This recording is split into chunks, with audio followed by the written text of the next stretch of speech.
Hello guys! Welcome to my channel.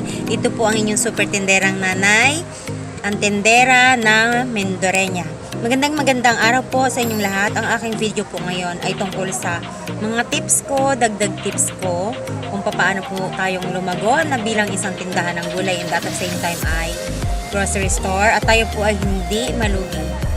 Number 1 tips guys, kapag nagbigay ng pera o ng kanyang bayad si Tomer, wag po tayong shoot na lang ng shoot sa balde o shoot ng shoot sa mga lagyanan natin ng pera. Bilangin po natin ito sa kanilang harapan kung magkano. Iyon naman guys is hindi naman sa hindi tayo nagtitiwala kay Tomer, kundi para mabuti, para malaman natin talaga na kung okay ba yung binayad niya o hindi, para hindi tayo malugi guys, kasi hindi naman lahat ng tao guys is matapat or honest. Tsaka ang text nga guys binabasa, 'di ba? So dapat ang pera binibilang din. 85, 86, 78, 89. Thank you. Alang yan. Yay, 14 na nakuha. 14. Ang sukli niyo po ay 36, 20, 25, 30, 35, 36. Thank you po.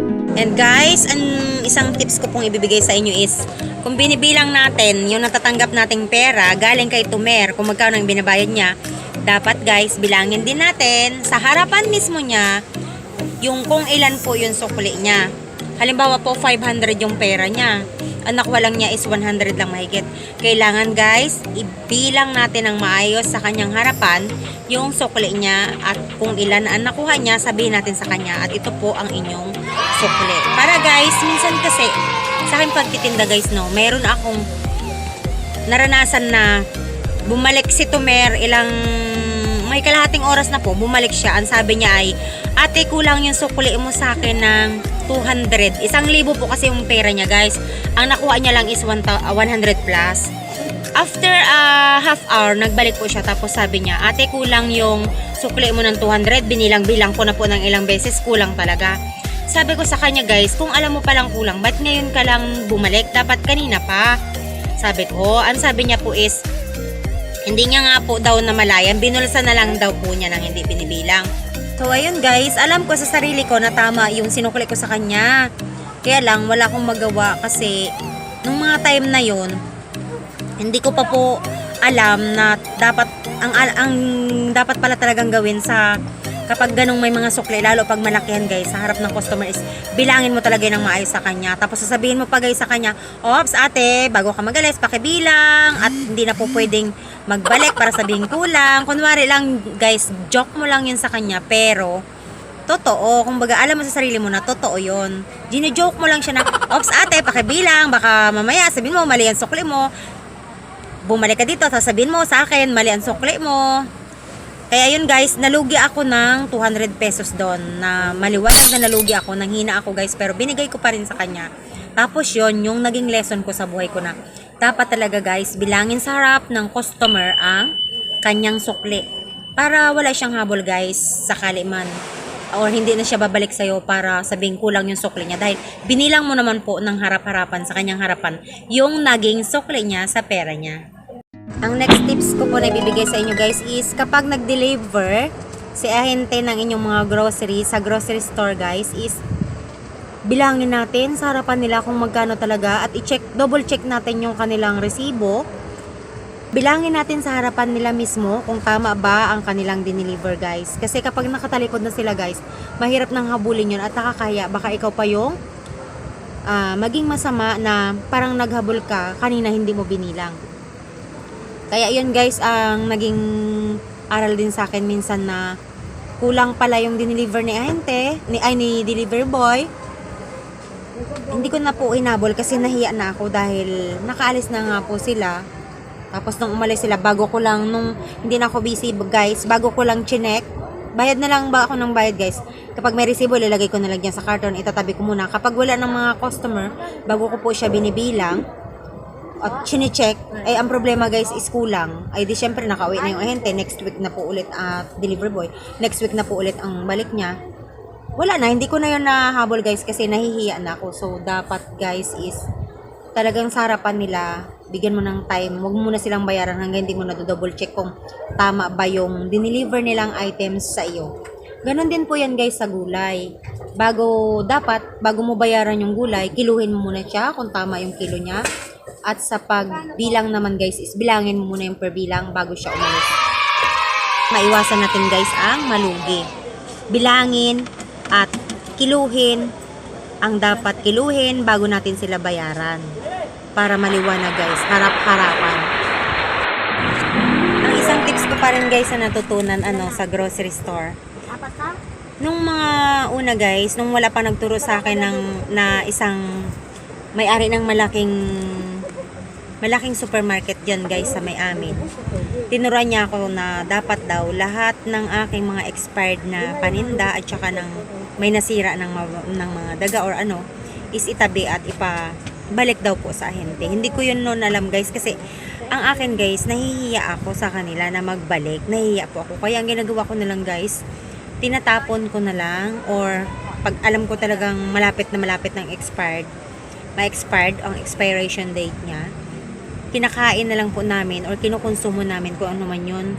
Minsan nga guys sa Eden Cheese or sa yung mga Alaska Condensed, sobrang imbes na hindi ka araw-araw magmamatamis is magmamatamis ka dahil may expired na guys, hinahabol ko. Mali pala yun guys. Itabi mo lang lahat yung mga expired mo at sira na mga paninda at mo sa kanila guys, ibalik mo sa kanila, paggawan mo sa kanila ng MRS. Gagawan naman nila yun guys. Kaya lang ako talaga is nahihiya. Pero dapat po, bilang isang may-ari ng grocery store o nagpapatakbo ng isang grocery store, huwag ka pong mahihiya, maging matapang ka na ibalik sa kanila yung na-expired mong mga products or nasira. Kasi kung hindi mo yun ibabalik guys, luging-lugi ka. Dahil sayang naman po yung mga itatapon mo na yun. Minsan po, libo din. Nung nakaranas po ako na minsan na nagtapon is libo din talaga. Pero ngayon guys, hindi na. Sinisinop ko talaga yun at binabalik sa kanila. Sinasabi ko sa kanila na kung hindi nyo to gagawa ng MRS, hindi nyo to ibabalik sa inyo dahil ito expired na. Kayo naman ang nag-deliver nito. Alam nyo naman na kayo ang nag-deliver is hindi na ulit ako order sa inyo. Kailangan pala guys, maging matapang ka. Ibalik mo lahat yung mga expired mo at yung mga nasira mo para hindi ka malugi sa grocery store. Ang next tips po na ibibigay ko sa inyo is lahat po ng ating mga binabayaran, dapat may isang record book po tayo na nililista natin lahat doon, may petsa, and then ilalagay natin lahat ng binayaran doon natin. Kasi guys, minsan na-experience ko, puro na lang experience no. Minsan kasi guys, na-experience ko na nabayaran ko na siya, pero naningil ulit siya ng pangatlong araw, naningil ulit siya at sabi niya sa akin, sa gulay yun guys, nagde-deliver kasi siya, ping Makalawahan. Nung sumunod na deliver niya guys, ang sabi niya sa akin ay hindi ko pa daw po nababayaran yung dineliver niya nung nakaraan na gulay. Ang sabi ko po, nabayaran ko na. Ang sabi niya ay hindi pa. So, para naging aral sa akin yun guys na para sigurado ako na hindi ako nagkakamali or hindi din siya nagkakamali sa akin, para hindi ako malugi, magre-record na lang po ako ng aking mga binabayaran daily para may ebidensya ako na ipapakita sa kanila na bayad na ako para hindi po ako malugi. Yun ay para maiwasan natin na malugi tayo. May ebidensya tayo na nakabayad na tayo sa kanila kaya hindi sila pwede sa atin na magdoble-doble ng singil sa gulayan. Kasi sa gulayan guys, kasi may Makalawahan na nagde-deliver, may araw-araw. So, sobrang dami na nila. Hindi na natin matandaan kung sino ba yung binabayaran natin. Basta na lang tayo bayad ng bayad. Eh, paano nga guys kung nagkataong may ganong tao na nagsabi sa'yo na hindi mo pa siya nababayaran kahit nabayaran mo na siya. Iwasan, may ebidensya dapat. May record book dapat na nakalagay doon kung ano yung mga binabayaran natin daily. Walang lusot kasi may ebidensya. Ang isa pa pong tips ay yung huwag po tayong mag-oversupply sa gulay. Minsan guys, sa sobrang hiya natin sa mga nagde-deliver kapag dagsaan, tanggap na lang po tayo ng tanggap. Kahit naman tambak, halimbawa po, tambak pa po yung okra dyan, tambak pa yung mga talong, mga pipino, nandyan na naman yung isa na magdadala sa'yo, tambak pa po dyan, tanggap naman tayo ng tanggap, bayad tayo ng bayad. Doon po tayo malulugi guys. So, dapat kontrolin natin yung dumadating sa ating gulay. Konti-konti lang po yung ating kuha. Yung tama lang na ibenta natin ng 1 to 2 days. Huwag po tayong kukuha ng oversupply na hindi naman natin na itinatapon lang natin. Pera guys yung tinatapon natin, hindi gulay na hiningi lang natin. Yun ay binabayaran natin. So, yun ay isa sa magiging dahilan ng ikalulubog ng isang gulayan store. Ang next tips ko po na ibibigay sa inyo is lagi-lagi nating i-check ang ating mga grocery. Ang kanilang expiration guys, lagi nating i-check. Lagi nating tingnan ang kanilang mga expiration.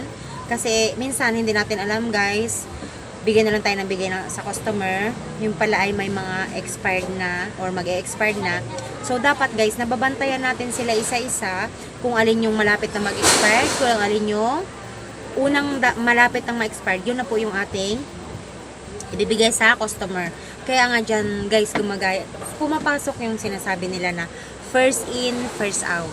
Yan guys, sana po yung mga shinare ko sa inyo na tips and ideas ay inyong pagtiyagaang panoorin. Dahil lahat po yon ay talagang tama dahil naging experience ko sa aking pagtitinda. Unang-una po natin tandaan ay kapag nagbayad si customer ay bilangin po natin yung kanyang binabayad. Huwag po laging shoot ng shoot na lang sa ating lagyanan. Ang next na tips po is, ang sukli ay dapat bilangin sa harap ni customer ng harap-harapan. Ang next na tips ko po is, yung kapag nagdi-deliver sila, dapat ay bilangin natin at kiluhin bago natin bayaran. And ang next na tips ko po is, yung mga expired natin na items, huwag natin itapon at sayang po, yun po yung ating ibalik sa ating mga ahente at pagawa natin ng MRS. And the other tips guys is yung laging titingnan ang expiration date ng ating mga products, lalo na kapag bago iabot kay customer. Ayan lamang po. Sana po ay may napulot kayo. Maraming salamat guys. Super Tinderang Nanay po. Please subscribe, share, and like. Bye-bye!